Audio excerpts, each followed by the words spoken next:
Why? Because you have to pay money for it. You don't want to lose. Because if you lose 1,000 rupees or 10,000 rupees, it's precious. So why don't you do the same when anyone says this is God? You check it up with the touchstone. Which is the touchstone? Surah Ikhlas.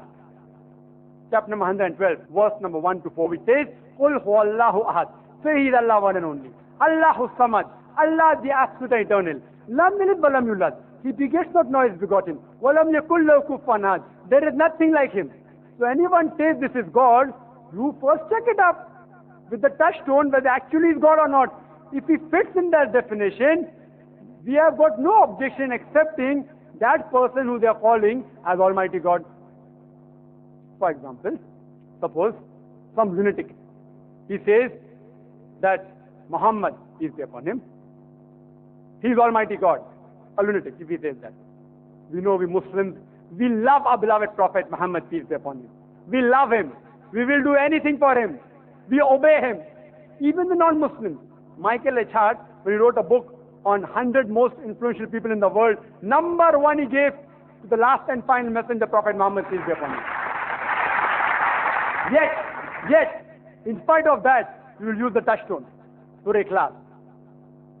Though we respect him maximum amongst all the human beings, yet we check with the touchstone, Surah Ikhlas. Qul huwallahu ahad. Say is Allah one and only. Is Muhammad one and only? May peace be upon him. Allah has sent several messengers. He is not the only messenger. We agree he is the last and final. But Quran says you have to believe in all the messengers. Do not differentiate in the belief of the messengers. Second is Allahu Samad. Allah the absolute eternal. We know that our beloved Prophet Muhammad, peace be upon him, he was a great human being, but he was not absolute eternal. He toiled, he worked hard. His biography tells us that he was even stoned many times. He prayed to Almighty God. He was not absolute eternal. Third test is Lam yalid wa lam yulad. He begets not, nor is begotten. We know that he was born in Mecca. He had a father and mother by the name of Abdullah and Amina. He had parents. He had children also. Fatima, may Allah be pleased with her. Ibrahim, may Allah be pleased with him. He had. He was begotten and he also beget. So he is not Allah subhanahu wa ta'ala for sure. Though we Muslims, we love our Prophet. We respect our Prophet. No Muslim in his true senses will ever say that Prophet Muhammad is Almighty God. Never. You know why? Because Allah subhanahu wa ta'ala has seen to it that the Islamic creed, the Shahada, says La ilaha illallah Muhammad Rasulullah. There is no God but Allah and Prophet Muhammad is the messenger of Allah. We say this 5 times a day minimum. In the Adhan, in the Iqama, before Salah we always say there is no God but Allah and Prophet Muhammad, peace be upon him, is the messenger of Allah. He is the servant of Allah. To see to it that no one, however much he may love, he may not equate him to Allah subhanahu wa ta'ala. So whoever you are saying is Almighty God, you use the touchstone. Whether it be Jesus, whether it be Ram, whether it be Krishna, whether it be Buddha, whether it be Mahavir, use the touchstone. I have given you the touchstone. On the day of judgment, I can give shahada to Allah subhanahu wa ta'ala that the thousands of people that were present here, I showed them how to use the touchstone. Now the God that you worship, you apply this formula of touchstone to that God. If it passes the touchstone, even I agree he is Almighty God. If it doesn't pass, then you cannot call him God at all. Hope that answers the question.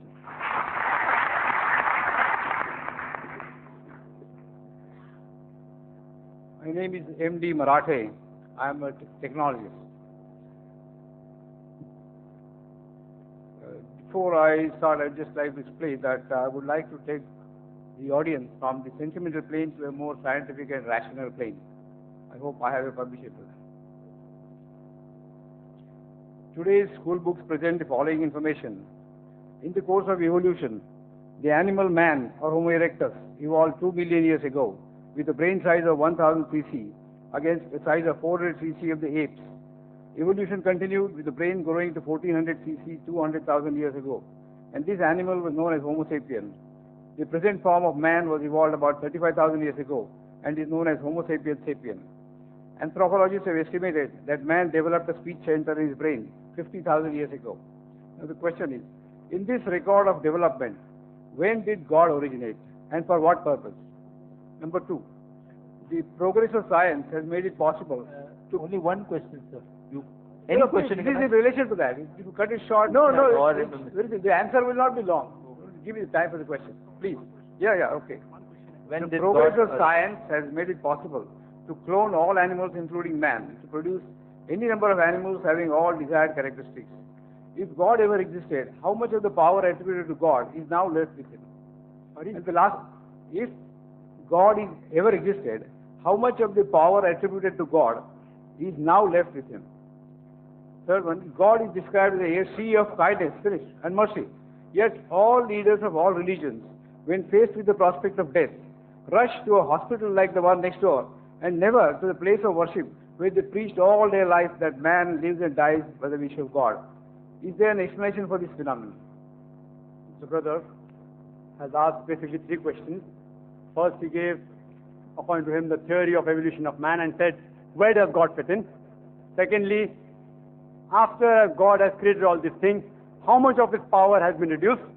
Thirdly, that when you get sick, you run to the hospital, not to the temple or church or masjid. Three part of the question. He said the answer will be short. The question was long. So imagine, to give a detailed answer will take time. Brother, I'd like to tell you that what you quoted about the Homo sapiens, etc., you are talking about the theory of evolution, brother. Theory of evolution. I'm a medical doctor. I have not come across a single book in my life which says fact of evolution. It is theory of evolution. And even I know about the theory of evolution and about the Darwin theory. Complete answer refer to my video cassette, Quran and Modern Science, Conflict of Conciliation. What Darwin said was only a theory.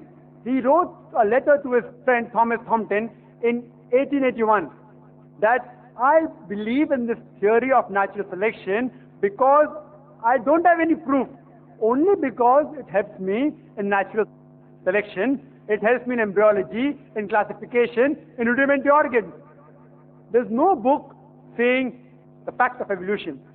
All the books say theory of evolution.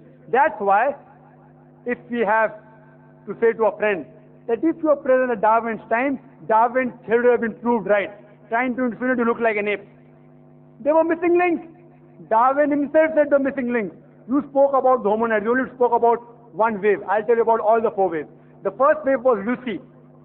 Lucy was first wave which came 3.5 million years. You talk about 2 million years, I'm telling you what scientists have said 3 million years ago. Lucy. It died out by the ice age. The second came the Homo erectus. Homo erectus. About 500,000 years. After that came the Neanderthal man, the third wave, about 40,000 years ago. And the last was the Cro-Magnon. But brother, there's no link between all these stages. It's only a hypothesis. According to P.P. Grasset, who held the chair of evolutionary studies in Paris, in Sorbonne University, in 1971, he said, it is letting our imagination run too wild, just based on vestiges to say who ancestors were. I do know there are some people who speak about Darwin's theory. I'm a medical doctor, I know about that. But do you know there are hundreds of scientists who speak against it?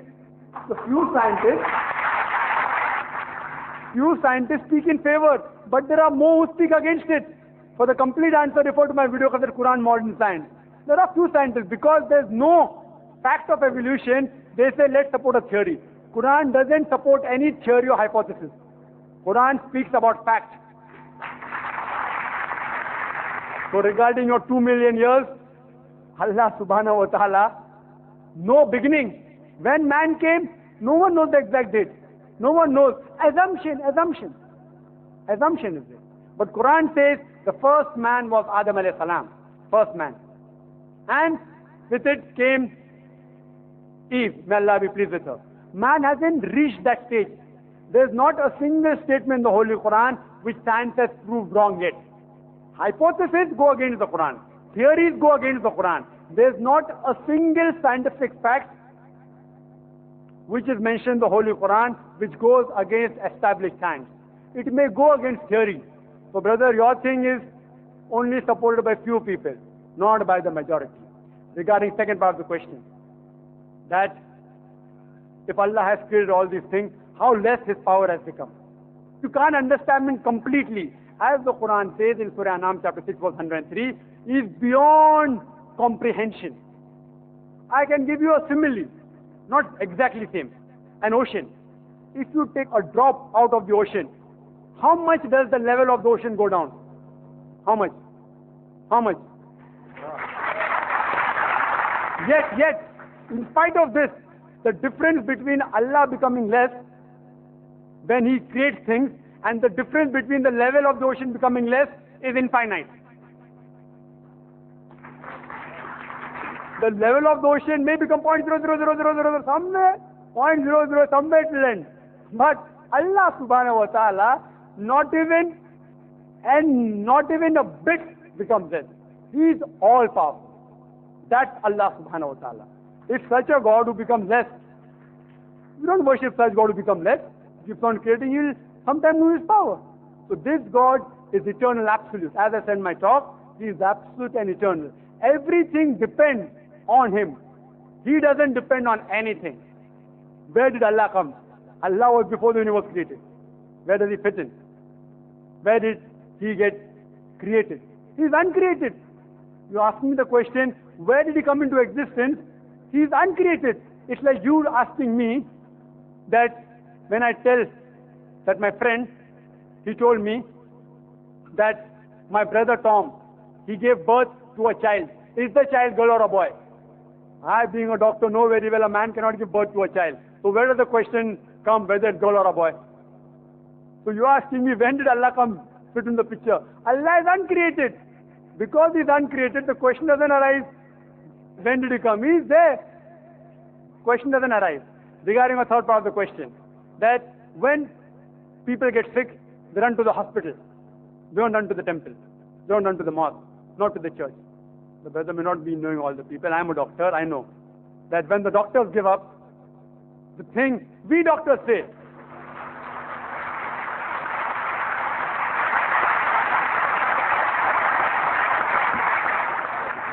we doctors say, Huwa Shafi, it is He who cures. That doesn't mean the person gets sick, only go to the temple. Because the Quran says in Surah Nahl chapter 16 verse 43, as well as in Surah Furqan chapter 25 verse 59, if you are in doubt, go to a person who knows, who's an expert. If you get sick, besides praying to Allah subhanahu wa ta'ala, go to a person who's an expert in medicine, go to a doctor. Quran says that. But even after going to the doctor, have faith in Allah. Because He is the person who cures you. He can cure you with a doctor or without a doctor. So Allah subhanahu wa ta'ala says, we don't believe in blind belief. No Muslim scholar will ever say, if you are sick, don't go to a doctor. Go to a doctor, but finally, the person who cures is Allah subhanahu wa ta'ala. That's why all the doctors, when all their brain, all their science, all the medicine fails, they say, it is only Allah who can save you.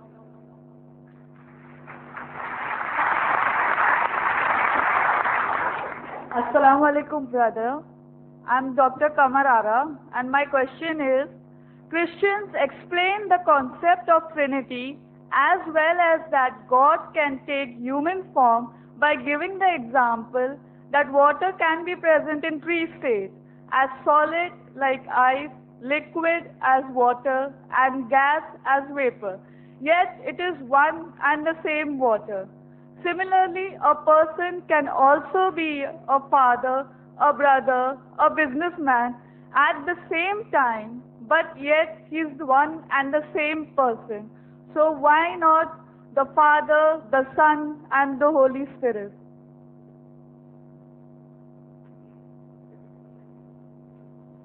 The sister has a question regarding Trinity. The Christians have the concept of Trinity, Father, Son, Holy Ghost. The previous question was, I proved it, that from the Bible, Jesus, peace be upon Him, never believed in Trinity. Now she gave an example. She's giving a human logic, asking a question, that if water can be present in three states, as solid, liquid, and gas, as ice, water, and vapor, when water can be in three states, why can't God be? Similarly, the Christian missionaries pose the question, Even God Almighty can be present in three forms: Father, Son, and Holy Ghost. Now, if you analyze, I do agree matter can be in three states: solid, liquid, and gas. But you should realize that if water is present in three states: solid, liquid, gas, as ice, water, and vapor, in all the three states, the constituent, the component of water is the same, H2O. Even if it's ice, the constituent and component is H2O. Even when it is water, it is H2O. Even when it is vapor, it is H2O. Even when it's ice, even when it is gas or liquid, it is H2O. That's very important. Now let's analyze the example they gave of Trinity: Father, Son, and Holy Ghost. In three forms, if you say, for sake of argument, I agree. But are the constituent of all these three things, Father, Son, that is Jesus Christ, peace be upon him, and Holy Ghost, the same? We know very well that human beings have got flesh and bone. A spirit, and God Almighty has got no flesh and bone.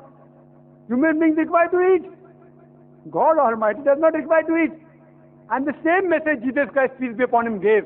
It's mentioned in the Gospel of Luke, chapter number 24, verse number 39 to 43, that behold my hands and feet. It's I myself, handle me and see. That a spirit has got no flesh and bone, as you see me have. And he gave his hands and feet.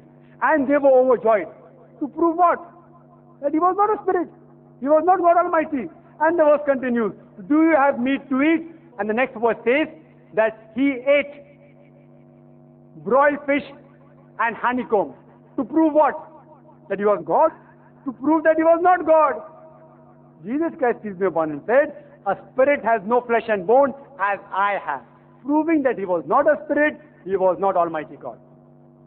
Regarding the second example, just to give the example, that a person can be a father, a brother, and a businessman at the same time. So why can't God be Father, Son, and Holy Ghost? It's a very good example. And I do agree that one person can be a father, can be a brother, and can be a businessman at the same time. Many people out here also may be father, brother, and businessman at the same time. But if suppose the sister of that man tells a secret to the brother, but natural, even the father and businessman will know that secret, because one and the same person. If a sister tells a secret to the brother, who is a father and a businessman at the same time, when the secret is told to the brother, even the father part of that man and businessman part of that man will know that secret. But when you read in the Bible, in the Gospel of Mark, chapter number 13, verse number 32, it says, of that day, of that hour, knoweth no man, no, not even the angels in the heaven, nor the Son of Man, but the Father. The knowledge of the hour of that day, no one knows, Jesus Christ, peace be upon him, said, except the Father. Not even the angels, not even himself. If Father, that's God Almighty, and Jesus Christ, peace be upon him, one and the same, then if knowledge of hour is known to God Almighty, even Jesus should know about it, peace be upon him. So this proves that they were not one. Further, if the brother dies, even the man and the businessman will die.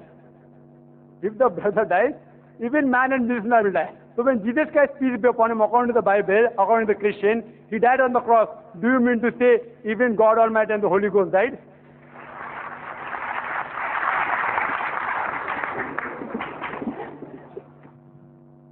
Assalamu alaikum. I am Riyaz Vadgaonkar and a businessman. So my question is, Allah is the most appropriate name for God. So besides Quran, is it mentioned in any other religious scriptures?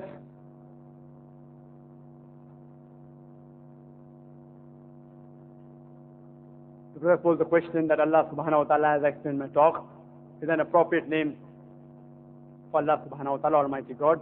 Is this name Allah mentioned anywhere else in the other religious scriptures? If you analyze most of the religious scriptures which have the concept of Almighty God, somewhere or the other, most probably, one of the attributes of God Almighty is Allah subhanahu wa ta'ala. For example, if you read the Bible, in the Hebrew language, they call God Almighty as Elohim. Him is a sign of respect in the Semitic languages. So actually it is Elo for God. And if you read the Bible, Old Testament also, it says for God Elo or Ella. And in the English Bible, revised by Reverend Scofield, he gives the spelling of Allah as alternatively either as E-L or E-L-A-H or A-L-A-H. It's pronounced as Allah. Allah or Allah. A-L-A-H. We Muslims, when we write in English Allah, we write A-L-L-A-H. But Reverend Scofield wrote A-L-A-H. They pronounce Allah, we pronounce Allah. When I was in school, I was taught PO2, BO2, Geo is what? Not go, it is go. I was taught BUT but, CUT cut, NUT nut, PUT, not but. I said, what sort of a language is this? He said, no, you have to say BUT but, not but. And if I have to pass the examination, even I say BUT but. Geo is not go, it is go. I have to, because it's their language. Similarly, we know how to pronounce correctly Allah. They say Allah, he said no problem. The right pronunciation is Allah. Later on, when Reverend Scofield realized what he had done, that he's coming closer to the Quran, maybe people took objection. In the revised edition, that thing is taken out. ALAH is taken out. So now when you get the Scofield English Bible, only EL and ELAH is there. ALAH is not there. But in spite of that, yet, Alhamdulillah, by the grace of Allah subhanahu wa ta'ala, in every Bible, yet, the name of Allah is there. Because, according to the Bible, when Jesus Christ, peace be upon him, and he was crucified, it's mentioned in the Gospel of Matthew, chapter number 27, verse number 46, as well as in the Gospel of Mark, chapter number 15, verse number 34. When he was put on the cross, he cried out, Eli, Eli, lama sabachthani. So as to say, O God, why hast thou forsaken me? If you analyze and ask them that what is Eli, Eli, lama sabachthani? It's a Hebrew quotation, but it has been maintained. Even in the English Bible, it has been maintained. And then they translate, Eli, Eli, lama sabachthani. O God, why hast thou forsaken me? Some people say the name of God is Jehovah. So I asked them, does Eli, Eli, lama sabachthani sound like Jehovah, why hast thou forsaken me? They say no. Does it sound like Jesus, peace be upon him, why hast thou forsaken me? They say no. Hebrew and Arabic language are sister languages. If you translate Eli, Eli, lama sabachthani into Arabic, it is Allah, Allah, lama taraktani. Does it sound similar? Yes. Why? Sister language. And the best part of it is that the Bible has been translated into more than 2,000 different languages. And in every language, this quotation is verbatim the same. Allah, Allah, lama sabachthani. Whether it's a Tamil Bible, Chinese Bible, Hebrew Bible, any Bible, this Hebrew quotation has been maintained, and the word Allah subhanahu wa ta'ala is there in each and every translation of the Bible. This word Allah, like Guru Nanak, one of the attributes he gave to God is Rahim. Also he gave Allah. If you read the Hindu scripture Upanishad, one of the Upanishads is called as the Allah Upanishad. And God Almighty has called by Allah several times. Even in Rig Veda, even if you read the Rig Veda, the name of Allah subhanahu wa ta'ala, one of the attributes, is given in book number 2, hymn number 1, verse number 11. The name, one of the attributes of God Almighty is Allah. They write it as I-L-A. But when you pronounce it, we have to tell them, pronounce it as Allah. Hope that answers the question. Assalamu alaikum. My name is Haji Muhammad. Brother Zakir, you mentioned in your talk that Jesus never claimed divinity. But it is mentioned in the Bible that Jesus said, I and my Father are one. Does this not imply that he claimed divinity? Brother asked the question that I said in my talk, that nowhere does the Bible say that Jesus Christ, peace be upon him, claimed divinity. And he gave a quotation of the Bible that Jesus said, I and my Father are one. What the brother is quoting is a verse from the Bible in the Gospel of John, chapter number 10, verse number 30, which does say, I and my Father are one.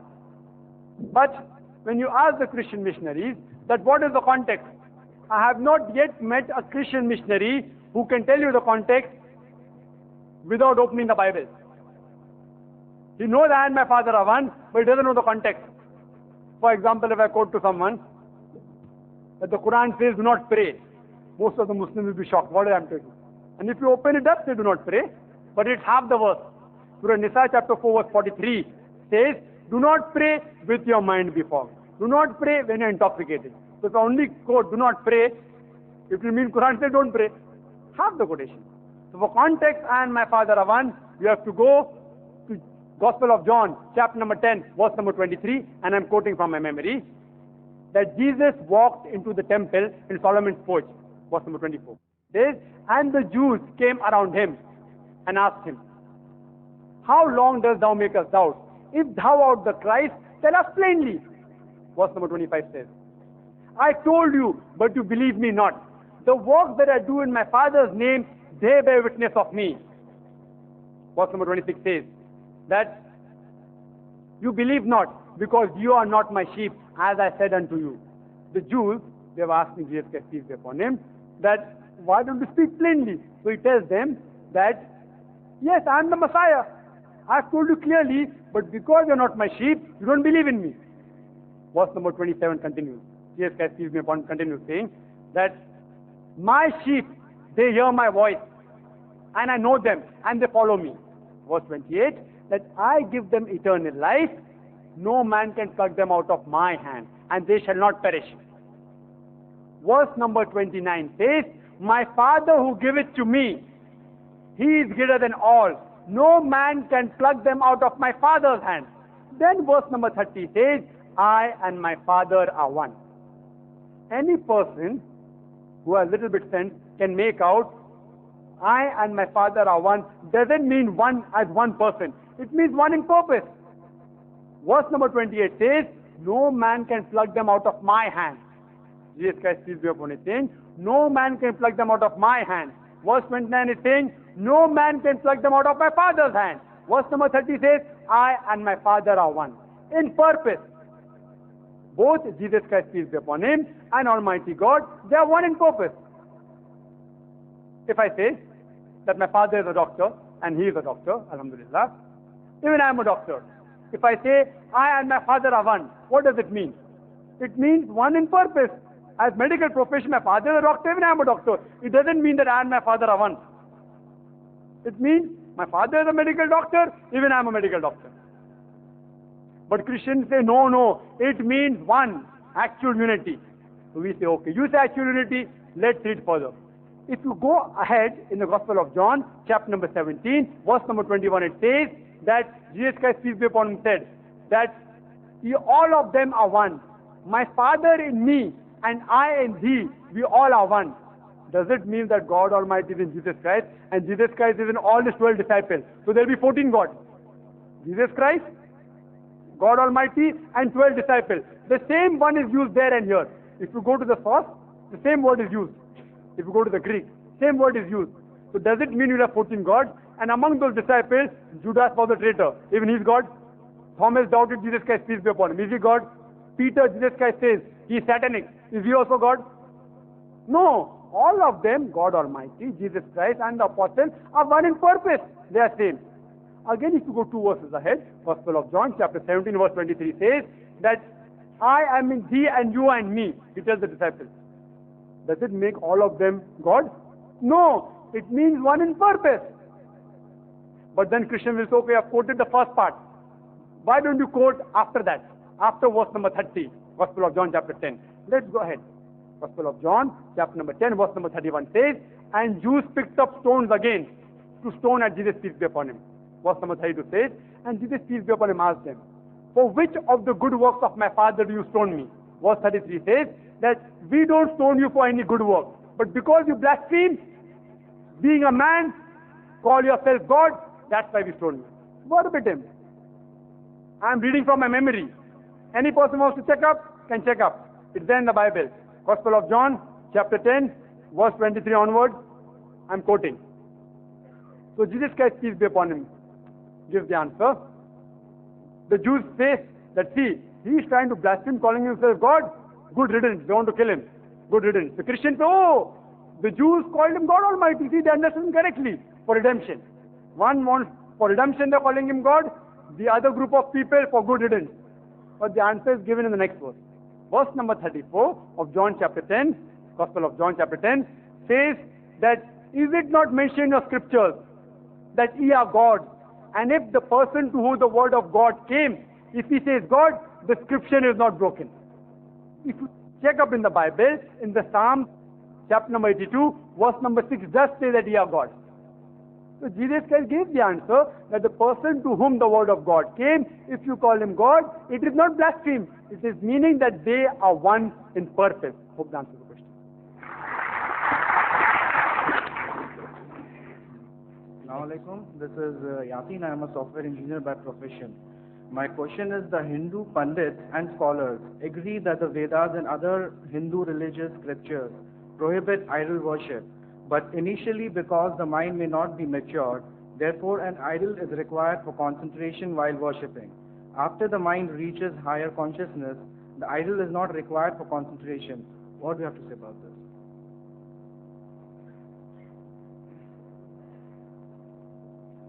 Because I have the question of the Hindu pundits and scholars. They agree that the Vedas is against idol worship, against making image of Almighty God. But they give the logic that initially because the mind is not matured, you require idol to concentrate. Later on when you reach higher consciousness, idol is not required. If this is the logic, I would like to say that we Muslims have already reached the higher consciousness. We don't require any idols to concentrate on Almighty God. We have already reached the higher consciousness, if this is the logic. But now let's analyze. Once I was having a discussion with a Swami from the ISKCON, Hare Ram Hare Krishna, it's there in Bombay. Hare Ram Hare Krishna. He came to IRF and we were having a discussion on idol worship. So he gave me the example that, Brother Zakir, see, when your son asks you, why does it thunder? So you tell him that I ma chakki pisti hai. I ma chakki pisti hai. That is the grandmother in heaven, she is grinding flour. Why? Because the child is innocent, can't understand. Therefore we give this. Similarly, human beings, because they are immature, initially idol is allowed. Later on when they get mature, idol is not allowed. So I tell them, and I told this Swami from ISKCON, Hare Ram Hare Krishna, that I will never tell my child, when he asks me why does it thunder, that I ma chakki pisti hai. Grandmother is grinding flour. You know why? Because to tell a lie is haram. It's wrong to tell a lie in Islam.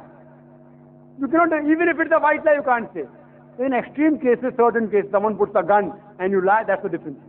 Otherwise, normal circumstances, why should a person lie? Because if I tell my son that I ma chakki pisti hai, grandmother is grinding flour in heaven, when he goes to school and when the teacher teaches him that the thundering after lightning is due to expansion of rapidly heated air, he will think the teacher is lying. And afterwards, when he comes to know the fact, he will say, my father was a liar.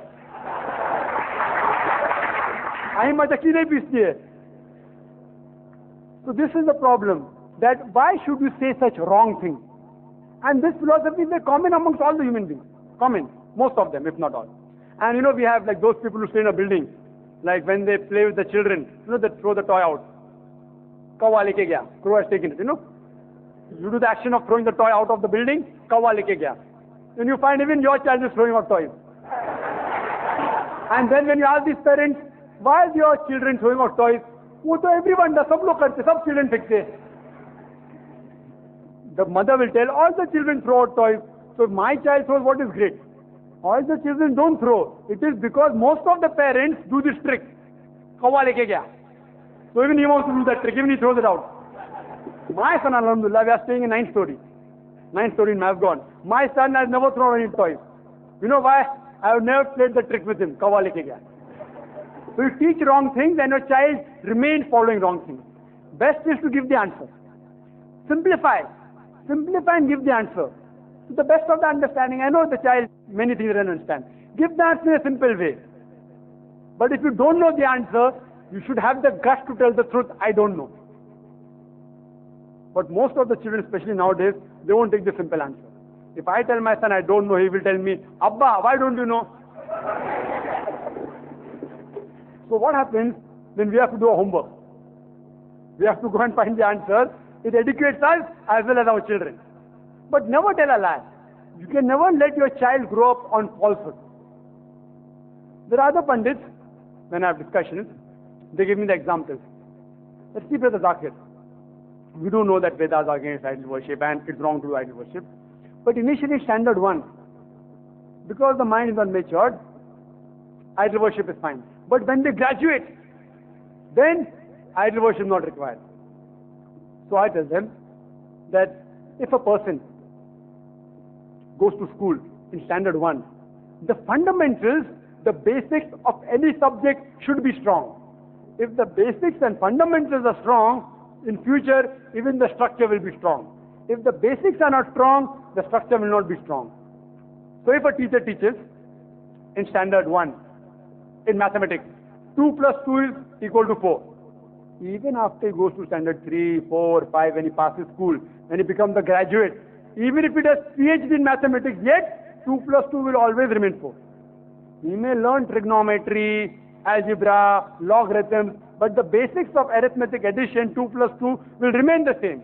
If the teacher teaches wrong thing, 2 plus 2 is 5, or 2 plus 2 is equal to 6, in standard 1, what will happen to the student when he graduates? Therefore, the basics should always be strong. The fundamentals should always be strong. And these scholars, they know very well the fundamentals of the Vedas are regarding concept of God, that God has got no image. You cannot make any idol of God. That's the fundamental. I ask these people that if you know that the followers of a religion are doing wrong things, it's your duty to correct them. If your son says 2 plus 2 is equal to 5, will you keep quiet? In standard 1, you say, no, let him graduate, then I tell him that 2 plus 2 is equal to 4. Will you say that? You will correct him initially. You won't wait till he graduates. As much as you can explain, you explain. So if they know the Vedas are against idol worship, it's their job to tell the people that this is the fundamental of faith. Even in the initial stages, you can worship Allah subhanahu wa ta'ala without an idol. Hope that answers the question. Now we would allow one question on the slip and one on the mic, in continuing in the clockwise rotation, so that we give an opportunity for the people who have taken the trouble to write the question on the slip. One question on the slip, then on the mic, again on the slip, then on the mic, again on the slip, and on the mic. The question is, when all believe in one God, why people fight in the name of God and in the name of religion?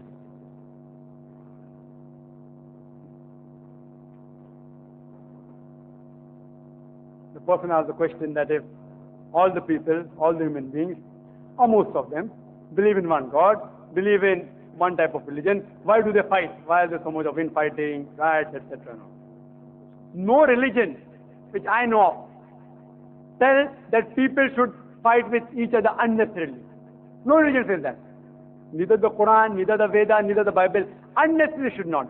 And the Holy Quran says in Surah Ma'idah chapter number 5 verse number 32, if anyone kills any human being, unless it be for murder or creating mischief in the land, it is as though you have killed the whole of humanity. Quran does not say if you kill a Muslim, you have killed the whole of humanity. If you kill any human being, unless it be for murder or creating mischief in the land, it is as though you have killed the whole of humanity.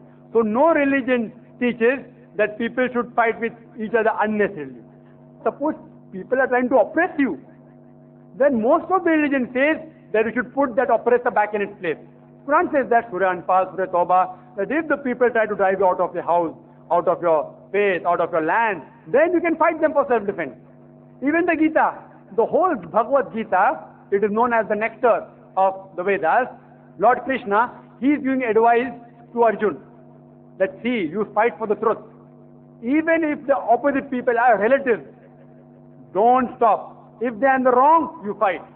The Quran says in Surah Isra chapter 17 verse 81, وَقُلْ جَاءَ الْحَقُّ وَزَاقَ الْبَاطِلِ إِنَّ الْبَاطِلَ كَانَ زَهُوقًا وَنُنَزِّلُ مِنَ الْقُرْآنِ مَا هُوَ شِفَاءٌ وَرَحْمَةٌ لِلْمُؤْمِنِينَ وَلَا يَزِيدُ الظَّالِمِينَ إِلَّا خَسَارًا. That when truth is hurled against falsehood, falsehood perishes. For falsehood is by its nature bound to perish. The Quran is a healing and mercy for those who believe. It was revealed in stages. But for those who are unbelievers, it's nothing but loss after loss. So basically, no religion tells you to fight, unless in self-defense. Even the police kills the robber in self-defense, kills the criminal. But normally, under normal circumstances, people should not fight. But yet I do know that people fight. Why is the big question. You know what the reason? The reason is people fight for power, for material things. The politician, he wants vote. What does he do? He instigates a riot. A riot. And then you get marginalized. And then Hindus vote Hindu, Muslim vote Muslim. Politician. If a builder wants a land, you can't acquire the land because there are 1,000 huts there. What does he do? He instigates a riot on the base of religion. The huts are burned down and then he builds a big building on that land for money. So these people, for power, for money, for material requirement, these people, they instigate the riot. Otherwise, the common Hindu, the common Muslim, alhamdulillah, we love each other. We love our non-Muslim brothers.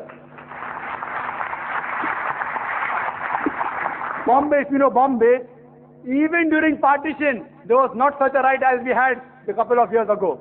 Engineered by whom? Politicians. Politicians engineered it. All because for power, for material desire. Otherwise, no religion says that we should fight with one another. We do know. We have similarities.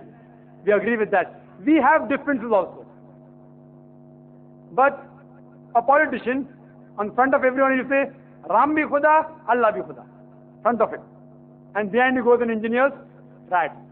See, we don't believe in pseudo-secularism. If suppose two people are there, one person is saying 2 plus 2 is equal to 4. The other person is saying 2 plus 2 is equal to 5. That does not mean, oh, he's such a good man. 2 plus 2 is also equal to 4. 2 plus 2 is also equal to 5. I am a very dejbhakt, secular person. What secular? Hypocrisy. I should have the guts to say, see, what you are saying 2 plus 2 is equal to 4 is right. What you are saying 2 plus 2 is 5 is wrong, but I will not fight with you. I will tell you the truth, I will not fight with you. Then the Quran says in Surah Kafirun, chapter 109, verse number 1 to 6. قُلْ يَا أَيُّهَا الْكَافِرُونَ لَا أَعْبُدُ مَا تَعْبُدُونَ وَلَا أَنْتُمْ عَابِدُونَ مَا أَعْبُدُ وَلَا أَنَا عَابِدٌ مَا عَبَدتُّمْ وَلَا أَنْتُمْ عَابِدُونَ مَا أَعْبُدُ لَكُمْ دِينُكُمْ وَلِيَ دِينِ. Say to those who reject faith, I will not worship what you worship, nor will you worship what I worship. I will not be worshipping that which you want me to worship, nor will you worship what I worship. To use your way, to me is mine. To your religion, to me is mine. I will present the truth to him. Don't do idol worship. Don't have wrong concept of God. Yet if you have, lakum dinukum waliyadin. To use your way, to me is mine. The Holy Quran says in Surah Baqarah chapter 2 verse number 256, La ikraha fid din. There is no compulsion in religion. Truth stands out clear from error. If you hold the hand of Allah subhanahu wa ta'ala, He will take you from darkness to light.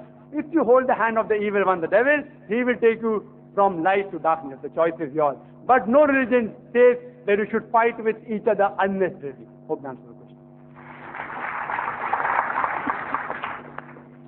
My name is Sushil Karangutkar, official photographer, All India Radio, Vivid Bharati Service and Bombay Doordarshan Kendra. I have visited holy country of Islam, that is Saudi Arabia, 3 times, and spent nearly 4 years in Saudi Arabia and watched Islam from closer distance. Now, Dr. Zakir Naik, my question is, there is a Muslim blind person.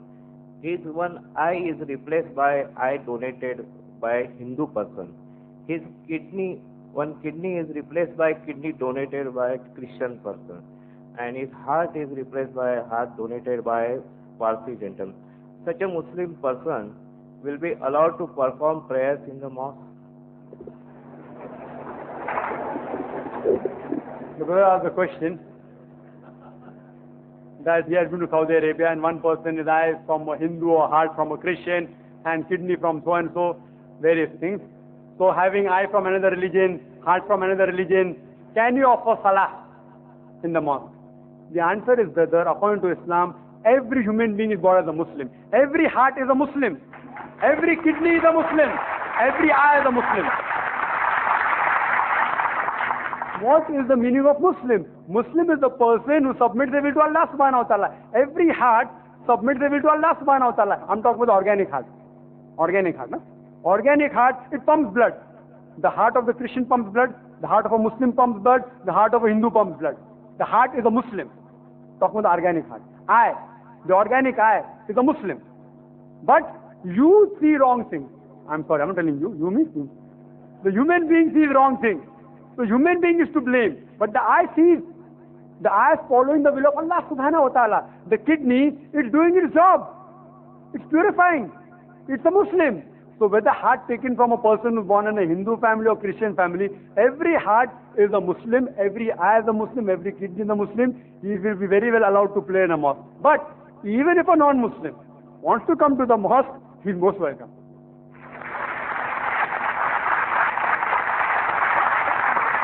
Our beloved Prophet, he has discussion about concept of God. Time will permit me, the revelation of Surah Ikhlas, the touchstone of theology, which I gave to everyone, was revealed when? When he was having a discussion with the Christians in the mosque. And they asked him, who is Allah? Oh, what can you think? The Quran says you convert all the trees into pens, all the ocean into ink. What will he say, Rahman, Rahim? What answer can he give? The direct revelation came. Qul, tell them, Qul huwallahu ahad. Say is Allah one and only. Allahu samad. Allah the absolute eternal. Lam yalid wa lam yulad. He begets not, nor is he begotten. Wa lam yakul lahu kufuwan ahad. There's nothing like him. Next question from the slip is from Swati S. Malik. She is an engineer. As you mentioned in your talk that Hindus say sun, moon, snake and monkey is God. Basically it's not like that. We Hindus don't believe that the above mentioned things are God. But we believe that God is everywhere. God is in each and everything. God is in coat. God is in air, in fire. Does Islam believe the same? If not, then why? What's wrong in this? The question posed was that they believe that the moon, the sun, the tree, they aren't God, but God is present everywhere. Since God is present everywhere, therefore, we worship it. What does Islam believe? The Holy Quran says that wherever you turn your face, you will find Allah subhanahu wa ta'ala. Allah is everywhere. But what does it mean? Are you talking Allah is present physically? First question is Allah physical? When Quran says Allah is everywhere, do you mean to say physical? My question is, what do you mean Allah is everywhere? Is it physical? If physical, if you believe Allah is physical, then you should be able to see it. No eye can see Allah subhanahu wa ta'ala. It's not physical. The knowledge of Allah is everywhere. The knowledge of Allah is everywhere. Allah has power over all things. But physically, He's not everywhere. First of all, is God physical? So therefore, the Quran gives the logic. In Surah Shura, chapter 42, verse number 11, Laisa kamisli shay. There is nothing unto Him. Nothing like whatever unto Him. So if you give physical natures to God, that's the reason you worship the idols. So I'm telling you, the moment you worship the sun, do you mean to say God is only there, nowhere else? So even if I agree with you, okay, you say God is everywhere, for sake of argument, I agree with you. But then you're worshipping only small part of God. The tree, very small in the full universe, speck. That means indirectly you are saying, well, God is so small, only in the tree, only in the snake. So therefore, if you have to worship, worship the true God Almighty. Even though His knowledge is present everywhere, He is present everywhere, not in the physical form. Hope that answers the question. Assalamu alaikum, Dr. Brother Zakir Naik. My question is regarding the form of Allah. Surah number 39, Zumar, verse 67. The translation says that, and on the day of resurrection, the whole of the earth will be grasped by His hand, and the heavens will be rolled up in His right hand. There is also an hadith in support of this, Sahih al-Bukhari, volume 6, hadith number 336. Can we just imagine some form of Allah? The sister asked a question, and Surah Al-Zumur, it says, she's correct, Quran does say that in the day of judgment, resurrection, Allah subhanahu wa ta'ala will hold all the creation, and various verses in the Quran, etc. But if you heard my talk, sister, I gave you the key word. The key to this concept is Surah Ash-Shura, chapter 42, verse number 11, which says, Laisa kamislihi shay. There is nothing whatever like Him. So if Quran says Allah has hands, people ask me that the Quran says Allah holds the sky. What do you mean He holds like that? If I say, I am holding my family together, do you mean to the 24 hours I am with my wife and my child? I'm not holding my wife and child always, yet I'm holding them, but I'm not holding them like that. These are words used. And whenever, as I said, if Quran says Allah sees and hears, you owe that Allah is here like us. He hears. How he hears? Allahu Alam. Allah knows. He has a hand, but not like yours and mine. 5 fingers. With nails and with this. Not like that. He has a hand, yes, he has a hand. How he has a hand? وَلَمْ يَكُنْ لَهُ كُفُوًا أَحَدٌ. There is nothing like him. How will he do it? Allahu Alam. He will do it for sure. Quran says he hold it in the right hand, he will hold it in the right hand. How he will hold it? With 5 fingers or 6 fingers? I don't know. On the day of judgment, inshallah, you and I will witness that.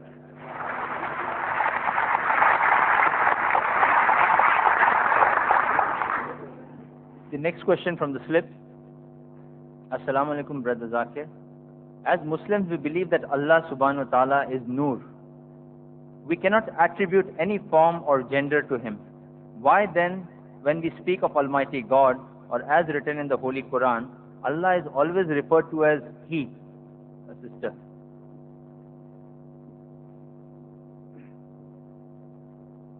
The sister asked a very good question, and this question has troubled me for several years.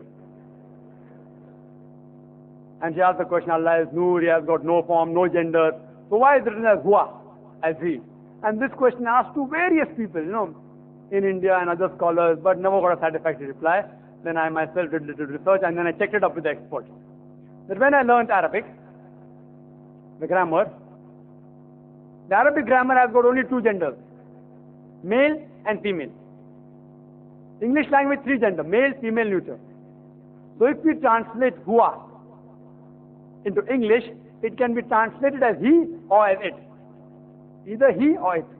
Same as Hiya. If you translate into English, it can be translated as she or it. That's Arabic language, 2 genders. English language, 3 genders. So Hua, if you translate, you can translate he or it. Hiya as she or it. So Hua, in English if you say, Allah subhanahu wa ta'ala is beyond any gender. So why have used he? Some people may say that if Hua means he and it, and Hiya means she and it, both means it. So why did Allah use Hua and not Hiya? Because Quran says, Qul huwallahu ahad. Say He is Allah one and only. When I learned in grammar, in Arabic grammar, I was told that in the Arabic grammar, there are certain rules and criteria for feminine gender. Feminine gender. First, if it is feminine in nature, like mother, ummun, it becomes a feminine gender. Second rule, if it ends with ta, it is feminine gender. Like mirwahatun, pants, ending with ta, it becomes feminine gender. Allah subhanahu wa ta'ala is not a female, so it can't be feminine.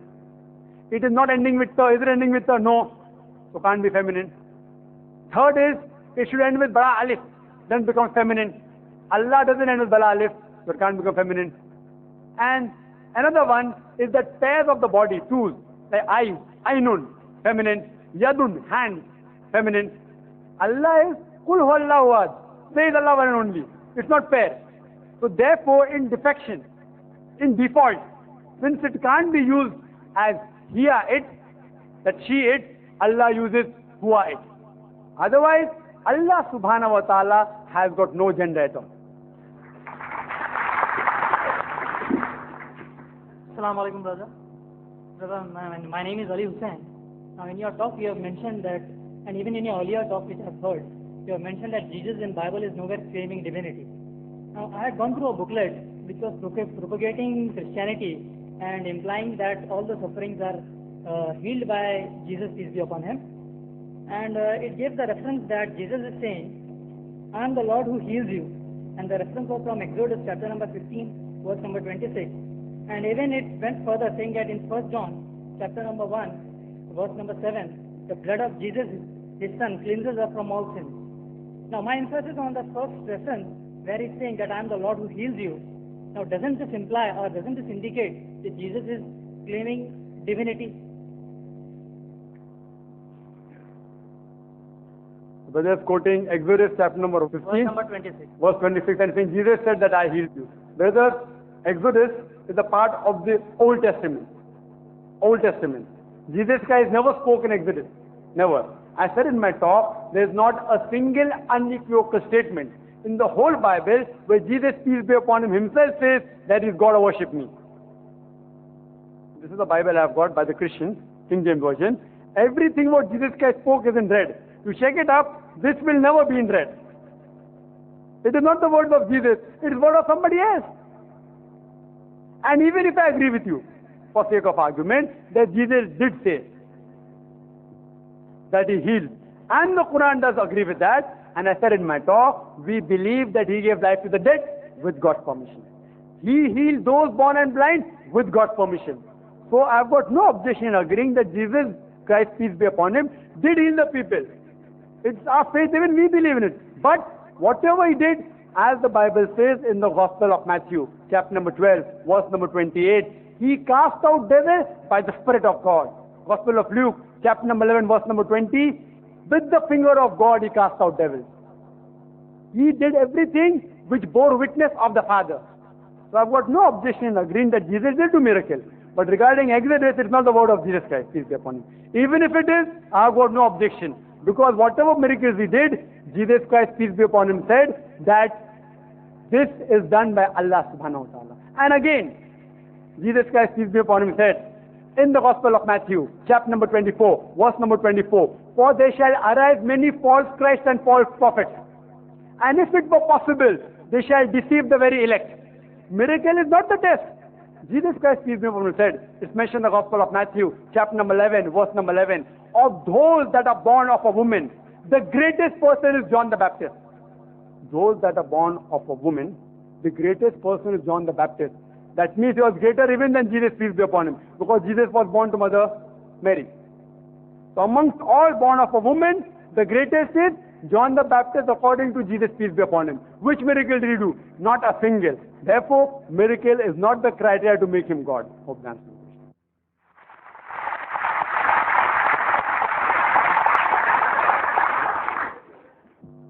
I'm sorry, the management of the hall has requested that we would not be permitted to extend the program further due to limitations of time and the next program coming up. So though we appreciate, I have just one or two announcements. If you have any further question on the subject or on Islam and comparative religion, you are most welcome to attend our lectures followed by question and answer sessions every Saturday at 3 p.m., every Sunday at 10:30 a.m., and every Monday for ladies at 3 p.m. at the Islamic Research Foundation Auditorium. Our next major public talk on Salah, the programming towards righteousness, by Dr. Zakir Naik, will inshallah be held on Sunday, 7th December 1997 at 10 a.m. at Patkar Hall, Marine Lines, Mumbai. Let me once again remind you that besides the daily morning relay of IRF programs on cable TV for 3 hours in Mumbai, the ATN satellite TV channel telecasts IRF programs on Mondays, Wednesdays and Fridays from 6 a.m. to 6:30 a.m. Indian Standard Time across 68 countries of the world. We thank Allah subhanahu wa ta'ala for making this program possible. On behalf of the Islamic Research Foundation, I thank all our guests, including the press, for attending the program. We also appreciate and thank all the persons involved in the organizing and recording of this event. Jazakumullah khairan.